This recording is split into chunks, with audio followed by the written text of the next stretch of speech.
Hi and welcome to Arsenal Fan Zone, the show that brings you the latest information as it concerns Arsenal. If you're visiting this channel for the first time, please do well to hit on the subscribe button and do not forget to turn on the notification bell so you get to be notified whenever there's a new video. Okay, so I've got a special guest in the house. Essen joins me today to talk a lot about what's going on at Arsenal. Essen, thanks a lot for joining me. Thank you for having me, Mr. T. I'm happy to be here. Okay, great. Just before we move any further, it must be said that Morocco, for the first time, an African team will be at the semi-final of the World Cup. Did you see that coming? I did not see that coming. Finally, actually, I need to start off by saying finally because it's been a long time coming. The history of the World Cup, can you believe? No. It's actually how would I put it? It's actually a good thing in the sense that that's proven that African football has improved over the years.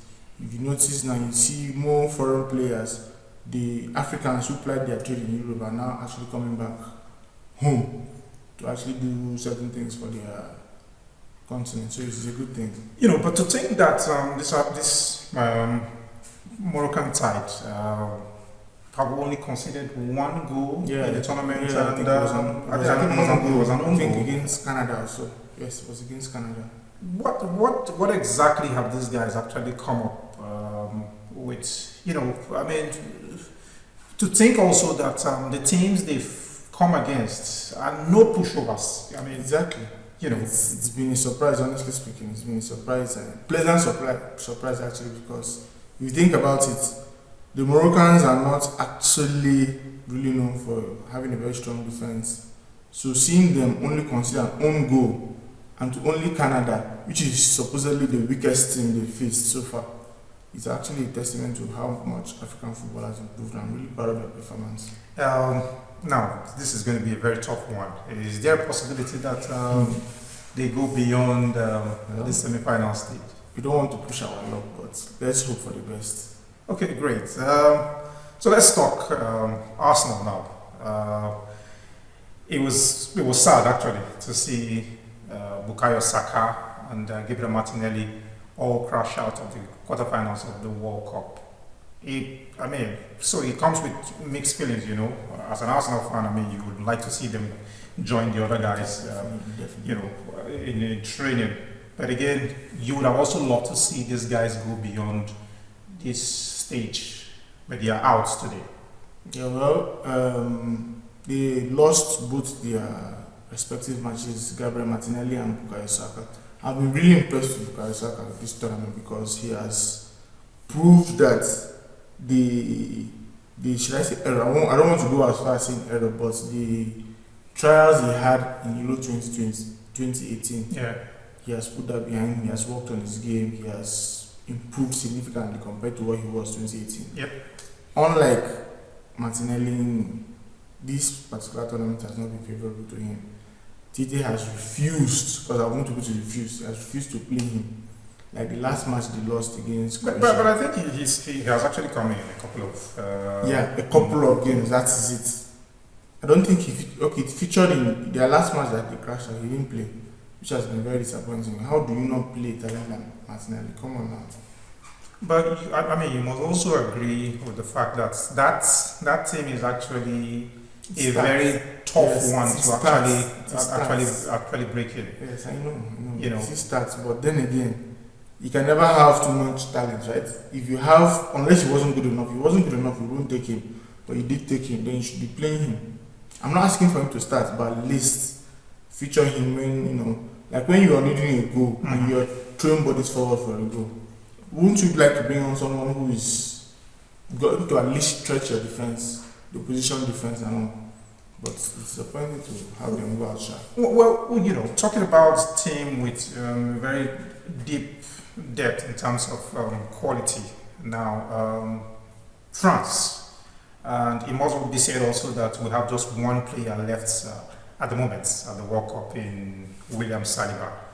The team is actually full of big players, you know, if you want to put it that way, and you can understand why it has been difficult for him to break into that defense line. As a matter of fact, I think He's come in just one game so far. I think it was only their loss against Tunisia was his only appearance.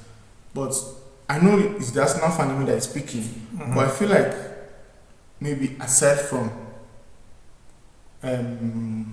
Konate and Upamecano, he should be starting in the France defense. Because if you look at Rafael Varane, he's getting old. William Saliba has arguably been the best. I mean, defender you also in want to this look at the season. results, which is, I mean, most important. They've been getting the results with these guys, and you wouldn't want to change your winning squad, as they say. So, is it about, timing now? He's only 21.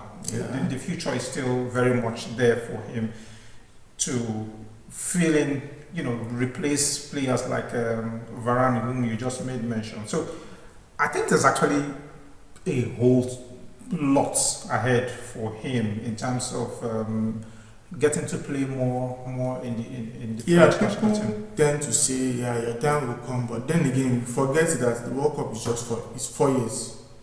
That's like 1,200 and something days, if I'm not mistaken. Now, Varane of 4 years ago is not the Varane of today. Well, true. So if you take into consideration that the best thing to do for a team to win World Cup is play your best possible lineup.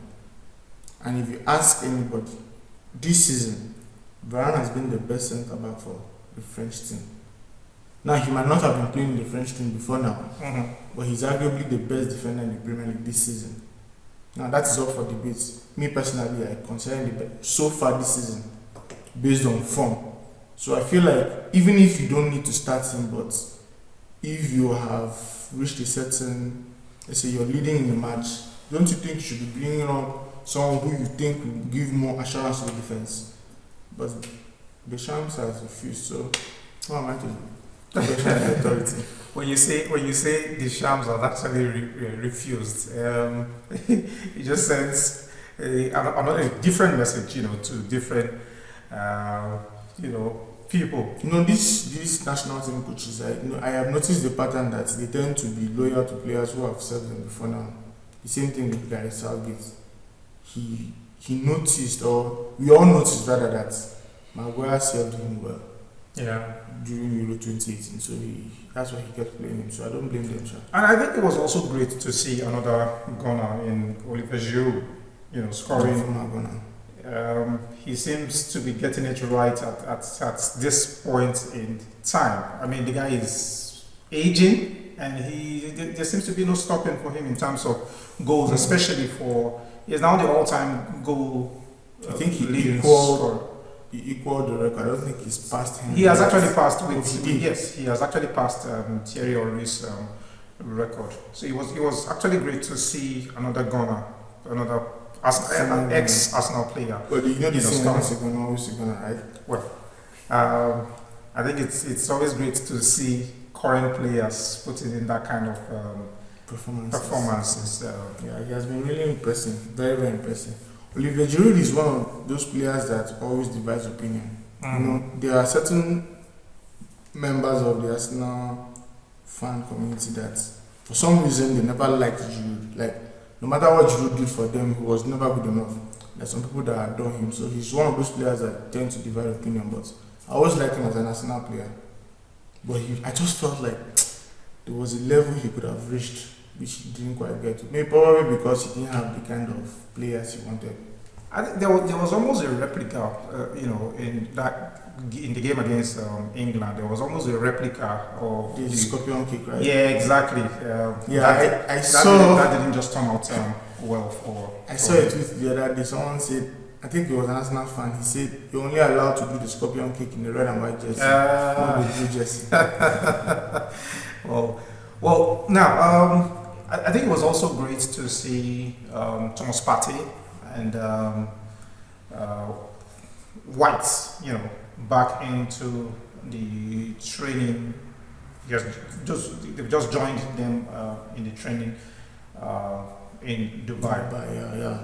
I'm actually happy to see Ben White because, as we all know, I think he left camp mid-tournament True for that. personal reasons. Yeah. We don't know He never told us what happened. I hope everybody's well, because I feel like maybe a family emergency or something.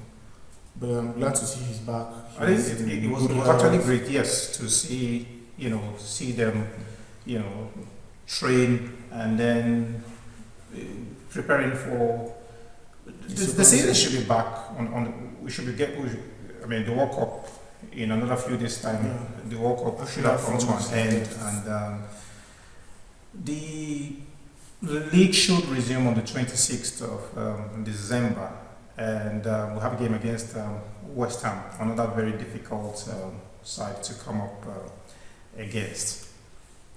Now, to transfers now, which of course one thing that most Arsenal fans are actually looking out for, especially at this time of the year. So many players have actually been linked to Arsenal, which is very normal, as usual, as they say. And this is obviously going to be a different one, particularly because of the injury suffered by Gabriel Jesus at the World Cup. The big question now is, are we going to go with just Nketiah in to lead the attack, or we will definitely have to go to the market? The truth is, Arteta has shown us that they don't just buy because they want to buy. Mm-hmm. They wait for the right option to be available. If it's not available, then they'll step back. But then, I believe, even before Gabriel Jesus got injured, we always knew, at least most Arsenal fans knew, we needed to bring some reinforcements in the January window. Now that Gabriel Jesus is out for 2-3 months, they didn't give a timeline. Mm. But say, let's just go worst case scenario 3 months, which takes us to February. Ending of February, beginning of March. Yeah. So which means you're going to be 2 months of Premier League football without Gabriel Jesus. And we cannot rely on just one striker. You want to talk about the players that have been linked to Arsenal, particularly the Ukrainian Modric. Modric is a very exciting prospect. I'm not going to lie, I have seen his videos. I think I saw one of his matches, one of the Champions League matches. I can't remember who they played against, but he was really exciting. But then I saw that I think the CEO of Shakhtar Donetsk said if a player like Jack Grealish can command 100 million, then he can also go for 100 million. But that's too much. Again, of course, it will always come to that. But I believe that if there's a major interest, they can actually, work out things and have these guys join the club. There's been the talk of, quite a number of players actually. I think I've also seen Tammy Abraham also being linked to Arsenal. That's one player that for a while now has been, linked to Arsenal, and nothing has actually come out of it. I don't think we actually need a centre forward. Like, we just need a wide player who can play at centre forward. That is why I feel like Modric would be the ideal player now, because if you look at the current squad now, we have Gabriel Jesus, we have Eddie Nketiah. Martinelli can also play as a 9. So in an event, say Gabriel Jesus gets injured just as he did, if Nketiah shifts into the centre, we can always play Martinelli, or let's say we want to then freshen things up.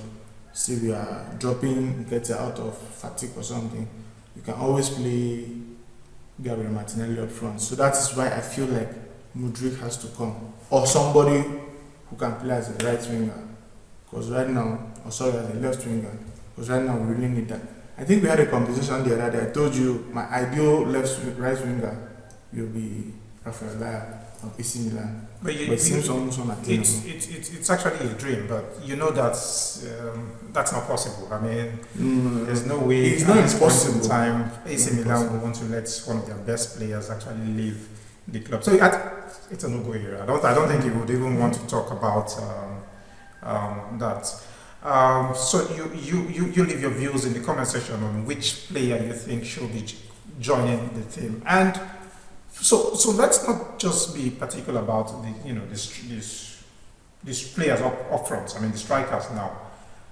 So we've had just 14 games and 24 to go, and it's just 5 points gap between Arsenal and Manchester City.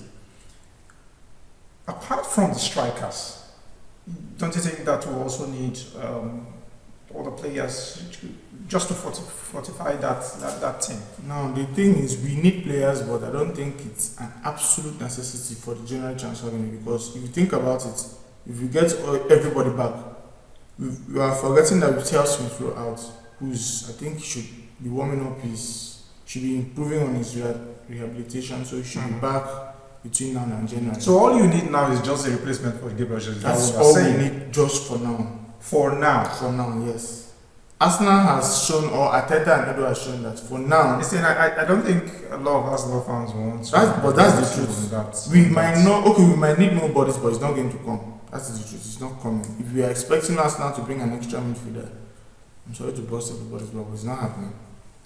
Gabriel, Bukayo Saka obviously will be exhausted and will need some time to rest. I don't think I see him jumping into that team immediately the season begins.